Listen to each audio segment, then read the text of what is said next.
Hello, Meoni here, and welcome back to another video for Final Fantasy XIV. This time around, as you can see from the title of the video, and also in the previous video on the hover bike mount, I actually promised I would share with you my preset if you wanted to create your very own Pagaga. Now, if you don't know who Pagaga of the Pride is, essentially in the field notes in the game, you will be collecting those through the Delabrum Reginae, through Castrum Lacus Latore, Bosgia Southern Front, and Zadnor. Now, Zadnor, specifically in patch 5.55, added a bunch of new skirmishes and critical engagements, one of which introduced a character that we're pretty excited about because of a certain emote that hopefully we get in the future. Yes, she basically pulls back her jaw and goes, bleh. That needs to be an emote we get in the game, and I am not going to rest until we get that. That's so high on the priorities of want so much right now from a lot of people. It is fantastic.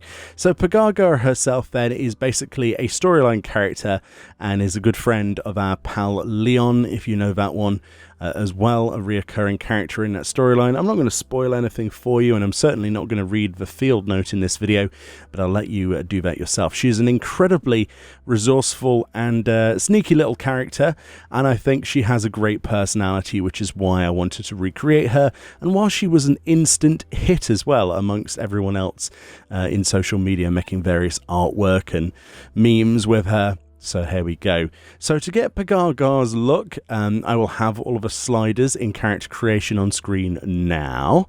And essentially this is what I've got as close as possible to her. I think this is very nearly her. It's kind of difficult though. I've used two Fantasias to try and get this as close as possible. So obviously this is costing me a bit of gil here and there in real life, obviously. A bit of real life money. But at the same time, I could have just created a character and tried it out there. So joke's on me, really. I think it looks fairly accurate, but it certainly looks more accurate in the game. One of the things with the character creation suite that I've always had, and everyone's had for the longest time, is the lighting options are pretty dire, really.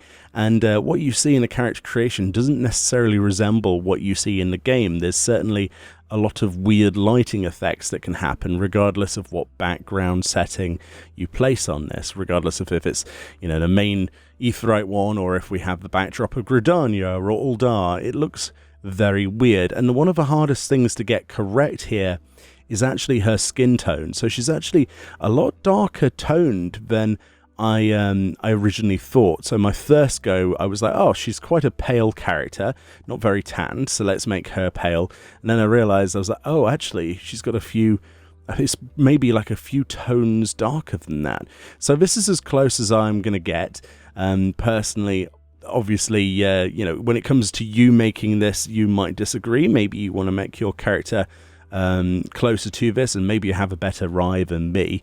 You know, through my glasses, thick rimmed at the end of the day, it's you know, it all blurs into one after a while of so many hours of staring at this character. But there we go. I think I've done a fairly good job. Now, to go with that particular character creation, there is a certain set of gear that you can equip.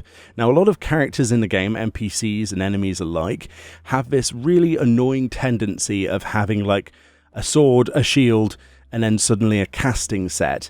Now, unfortunately, Pagaga is no different here. She does wear a mismatch between her weapons and her outfit. So you're going to have to make a bit of a sacrifice there depending on what you want to go for. Personally, I'd rather have the glamour set down to a T, regardless of you know, the weapon and shield. It's less important to me than making her look more accurate.